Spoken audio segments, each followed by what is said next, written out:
এই যে পুখুৰীটো দেখিছে এইটো হ'ল হাতী পুখুৰী বটদ্ৰৱা থানৰ হাতী পুখুৰীৰ নামটোনো কেনেকৈ হ'ল জানেনে বাৰু ভুৰুকাত হাতী বৰুৱা কথাটো শুনিছে নিশ্চয় ভুৰুকা মানে হ'ল এবিধ সৰু মাটিৰ পাত্ৰ য'ত চূণ থোৱা হয়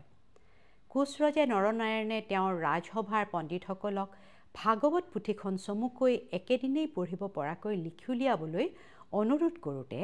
শ্ৰীমন্ত শংকৰদেৱে ভাগৱতৰ সকলোখিনি সাৰমৰ্ম সামৰি